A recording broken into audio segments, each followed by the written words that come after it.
ये जो तस्वीर आप देख रहे हैं ये एक फैमिली की तस्वीर है जो कि वेस्ट बैंक में रहती है। वो अपनी ज़मीन पर बैठी हुई है और यहाँ पर कुछ ज्यूज सेटलर्स आते हैं और उन्हें बंदूक के नोक पर यहाँ से भगाने का प्रयास करते हैं। आखिरकार वो कामयाब होते हैं और इस फैमिली को अपनी ज़मीन छोड़ कर के जानी पड़ जाती है, क्योंकि ज़ाहिर है अगर वो ऐसा नहीं करते तो ये लोग बंदूकधारी थे और ये लोग उनमें से किसी को मार देते, माँ को मार देते, बेटी को मार देते, बेटे को मार देते या घर के सबसे बड़े इम्पॉर्टेंट फ़र्द यानी बाप को मार देते। अब ऐसी सूरत में उस फैमिली को अपनी जान की परवाह थी, इसीलिए इन बंदूकधारियों के आगे उन्होंने सरेंडर कर दिया और वहाँ से चले गए।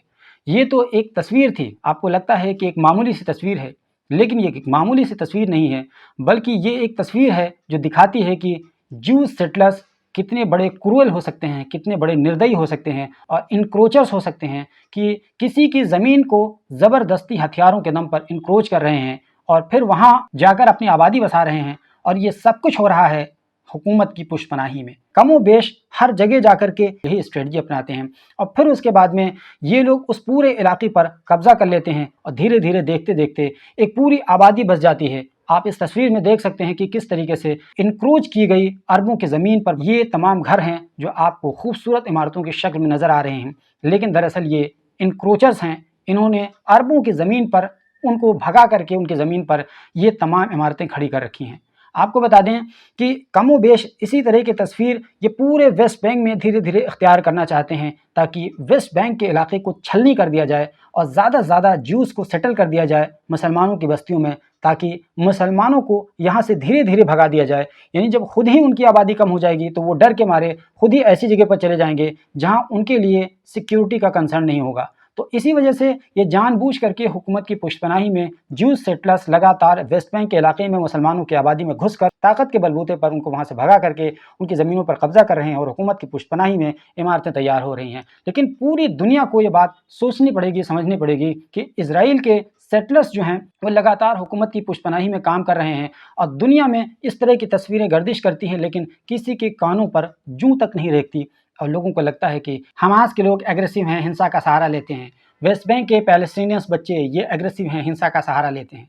लेकिन पूरी दुनिया को ये नहीं दिखेगा कि ये किस तरीके से ताकत के बलबूते पर उन्हीं की ज़मीन से उन्हीं को भगाया जा रहा है। लेकिन उसके बावजूद भी ये है दुनिया का दोगलापन। आप देखेंगे कि धीरे धीरे इस तरह की तस्वीर आएगी और फिर यहाँ एक दीवार खड़ी हो जाएगी। जैसा कि आपको पता है कि बैतुल लहम का जो इलाका है वहाँ पर दीवार खड़ी करके इजराइल ने चेक पोस्ट लगा दिए हैं और पूरा बैतुल लहम के इस पूरे इलाके को एक तरीके से आइसोलेशन में कर दिया है।